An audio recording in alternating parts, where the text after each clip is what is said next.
Bonjour, bienvenue dans Tinker Jaune.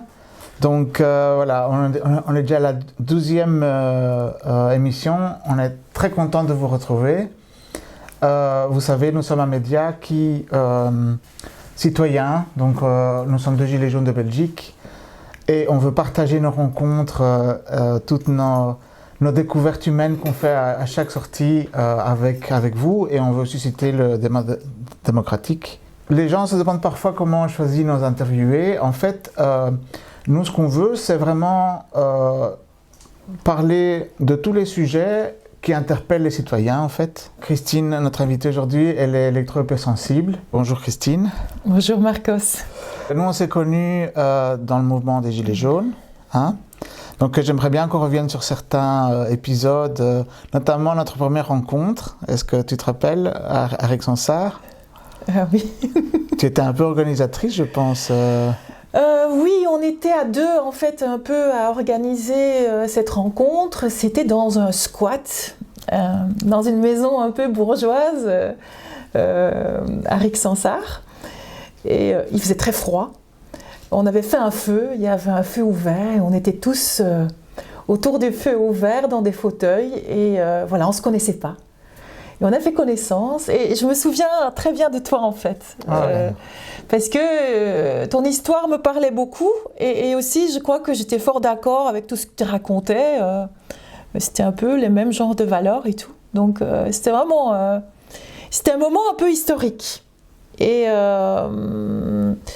voilà, c'était, pour moi c'était les Gilets jaunes, j'étais déjà dans l'activisme classique, entre parenthèses. Les Gilets jaunes, c'était une nouvelle recrue de personnes qui avaient parfois jamais manifesté de leur vie. Et donc, certains oui, hein, il y avait des gens qui étaient déjà engagés depuis longtemps, mais il y a beaucoup de gens pour qui c'était la première fois qu'ils s'engageaient dans un truc citoyen. Et c'était comme un nouvel espoir dans le monde de la lutte. Et donc, je ne voulais surtout pas rater ça. Oui, donc cette rencontre-là, donc on était une quinzaine, et chacun a vraiment vidé son cœur, et on sentait vraiment que c'était des gens qui voulaient s'engager et changer les choses, et ça c'est merveilleux, enfin je veux dire, c'est vraiment, pour moi c'est un des plus beaux moments de ma vie, clairement. Notre caméraman Doc Pat était là aussi. Oui. Un peu plus tard, il y a une amie commune un peu folle qui a voulu, enfin on est tous fous, hein? Pour changer les choses, pour changer le monde il faut être fou. Elle a voulu révolutionner le monde artistique et écrire un nouveau manifeste. Est-ce que tu as des souvenirs de ça? Est-ce que tu dis? Je me souviens qu'on avait été à la campagne dans un habitat groupé, c'est ça, hein? Oui, c'est ça. Et donc, on avait commencé à écrire là-dessus et tout. Et voilà, moi ce que je peux observer, c'est que dans le monde artistique, c'est un peu comme dans tous les secteurs, il n'y a qu'un petit pourcentage des gens qui sont véritablement engagés. Certaines personnes sont très engagées et d'autres le sont moins. Maintenant, dans mon environnement, mes collègues et tout, j'avais souvent des collègues qui me disaient « Ouais, je t'admire pour tout ce que tu fais dans ton engagement, mais moi je ne pourrais pas parce que ce serait trop dur à supporter, à voir toute la misère du monde, à devoir en quelque sorte faire face à la vérité. » Et donc voilà, c'était toi oui, mais nous, voilà, on te supporte de loin. Et exceptionnellement, tu avais aussi des gens, heureusement ceux-là n'étaient pas très nombreux, qui étaient même un peu méprisants face à ça. C'était un peu vous les gauchistes. Mais bon, heureusement ces gens-là, c'était des gens qui étaient très peu nombreux. Et il y avait certaines personnes, voilà, qui étaient avec nous dans la lutte. Mais bon, dans toute la population, combien de pourcentage est-ce qu'on a? C'est pas tant que ça non plus. Hein. Oui, c'est ça. Donc, à la base de l'initiative, il y avait le constat que dans le Gilet jaune, il n'y avait pas beaucoup de manifestations artistiques, que ce soit par des artistes ou même par les citoyens. Je veux dire, il n'y avait pas beaucoup de musique, il n'y avait pas beaucoup de dessins. Dans d'autres, on va dire, révoltes populaires ailleurs dans le monde, ça a été beaucoup plus coloré, beaucoup plus... et donc on voulait un peu secouer le cocotier. Et effectivement, si tout le monde dit c'est bien, allez-y, on est avec vous, mais que personne ne bouge, c'est pas comme ça que les choses vont changer. Et je me souviens particulièrement d'un moment qui m'avait touchée très fort. C'était en fait au Beurskouwburg. Il y avait les artistes qui s'étaient réunis pendant toute cette période de manifestation pour dire voilà, il faut qu'on se bouge et tout.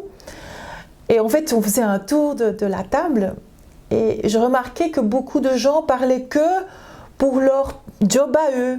Pour sauver leur job à eux, il faut que voilà, qu'on ne perde pas ceci, qu'on ne perde pas cela. Et je me souviens, on était là avec deux activistes qui étaient un peu plus dans cet activisme plus global. Et on leur disait, mais écoutez les gars, si vous ne vous battez que pour votre propre cause, eh bien vous n'allez pas y arriver. Parce que c'est en se réunissant de tous les secteurs, en créant une cohésion entre les différentes luttes, qu'on peut arriver à avancer et à changer un peu le monde. Mais si vous ne pensez que à votre petit statut, etc., votre statut, bien sûr, est important. C'est pas ça. Votre boulot est important. Mais il faut se réunir tous ensemble. Et ça, c'est quelque chose que les Gilets jaunes ont véritablement fait. C'est rassembler tout le monde. Oui, c'est vraiment le sens pour moi, la grosse nouveauté. Hein.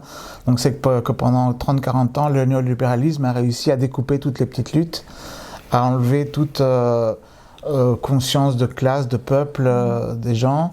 Et effectivement, on n'était plus autorisé à lutter que pour ce qu'on maîtrisait, ce qu'on connaissait, alors qu'en fait, non, il faut un changement plus global, quoi. Oui, c'est vraiment oui, ce qu'on essaie de faire comprendre. Et que beaucoup de gens savent en fait, mais bon, voilà, beaucoup ne savent pas comment faire, en fait. C'est ça aussi. Un de tes plus grands combats dans le monde d'avant, j'ai envie de dire, c'est contre les traités de libre-échange, le CETA et tout ça. On a eu notamment, avec d'autres Gilets jaunes, l'occasion d'aller au Parlement wallon, bruxellois, pour une interpellation citoyenne. Est-ce que tu pourrais nous raconter toute cette aventure? Et d'ailleurs, pourquoi tu t'es engagé contre les traités de libre-échange, CETA, TTIP? Tu peux nous rappeler ce que c'est le CETA et le TTIP, donc? Donc le CETA, le TTIP, c'est des traités de libre-échange. Pour moi, les traités de libre-échange sont des points clés dans c'est entre l'Europe et le Canada, je crois, pour le CETA, et le TTIP aussi? Donc le TTIP, c'est entre l'Europe et les États-Unis, le CETA entre l'Europe et le Canada. Parce qu'en fait, les traités de libre-échange permettent aux pays occidentaux d'exploiter les pays soi-disant pauvres, riches en matières premières. Ça, c'est un premier truc. Ça met aussi en concurrence les pays. Ça fait en sorte que les travailleurs vont être beaucoup plus exploités. Ça baisse les prix. Ça baisse les conditions de travail. C'est aussi au niveau écologique, c'est pas très bon parce que ça veut dire que, par exemple, pour fabriquer un jean, il va faire le tour du monde avant d'arriver dans nos magasins. Ça va faire en sorte qu'on va nous servir des pommes qui viennent d'Australie et que nous, on va exporter nos œufs je sais pas, en Amérique du Nord.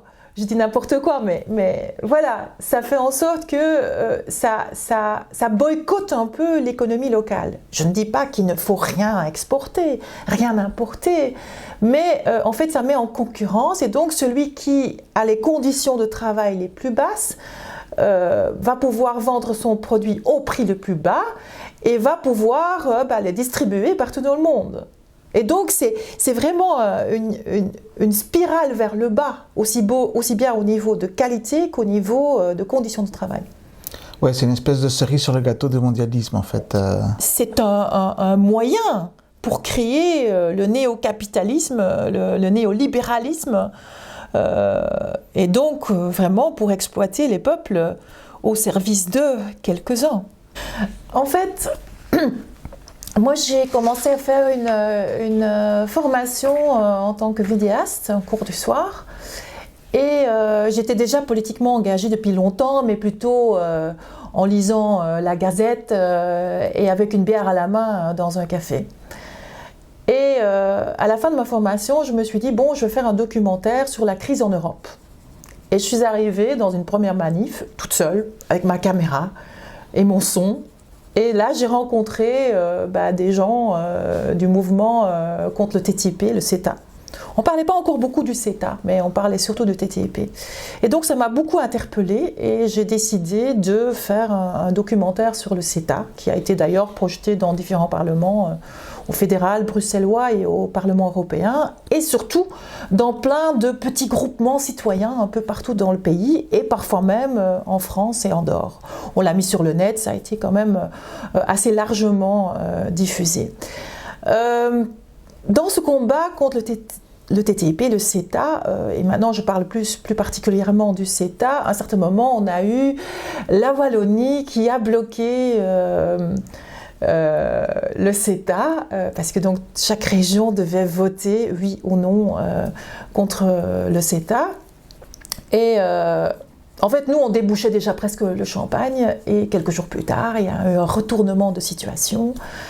Et donc, en fait, le CETA a été mis en application provisoire et pas mal d'activistes ont été un peu découragés et au moins ont mis en fait le CETA un peu dans le frigo en se disant voilà, pour l'instant on ne sait plus rien faire. Mais avec quelques-uns, entre autres avec quelques gilets jaunes, on a persisté et on s'est dit voilà, il y a un outil démocratique qui s'appelle une interpellation citoyenne et on devait donc avoir, je ne sais plus, 5000 signatures je crois, pour pouvoir faire une interpellation au Parlement bruxellois. Et on était 4. Et c'était, on avait super bien préparé, on avait, je crois, un discours très cohérent, on avait chacun notre part de l'histoire qui était déballée devant les parlementaires. Et la plupart des parlementaires, tous partis confondus, ont été très prudents dans leurs réponses. Ils n'ont pas vraiment répondu, ils ont un peu tourné autour du pot, etc. Et a priori, ils devaient, dans les mois qui suivaient, nous donner une réponse, une vraie réponse. Et à ce moment-là, c'était en mars 2020. Et après, il y a eu le premier confinement, le Covid, etc. Et c'est seulement, je crois, au mois de septembre qu'on a reçu une réponse qui n'était même pas une réponse vraiment, qui était juste une retranscription de la séance parlementaire qu'on avait eue, avec des erreurs dedans. Mais entre-temps, moi j'étais devenue électro-hypersensible et j'avais d'autres chats à fouetter. Et donc, on n'a plus vraiment réagi là-dessus, on a un peu laissé tomber parce que voilà, moi je devais préparer ma fuite de Bruxelles. J'étais tellement mal, j'étais tellement épuisée que voilà, je n'ai pas pu m'en occuper. Et puis à cette période-là, je crois qu'il y a beaucoup de gens qui étaient très démobilisés en 2020. Hein. Exactement. C'était le confinement et tout ça, c'était horrible. Exactement. Je vous conseille aussi d'aller voir mon film que j'ai fait sur le CETA, c'est CETA, un coup d'étape silencieux, point d'interrogation, et il faut aller voir version 2018. C'est la dernière version qui est la meilleure. Et donc vous allez voir toute la panoplie de possibilités que donne cette traité de libre-échange pour nous, pour le dire vilainement, pour nous baiser la gueule. Voilà, et sur ces sages paroles, on rappellera qu'on mettra le lien évidemment dans les commentaires. Voilà. On va arrêter. Merci beaucoup Christine. Merci à toi Marcos, ce fut un plaisir.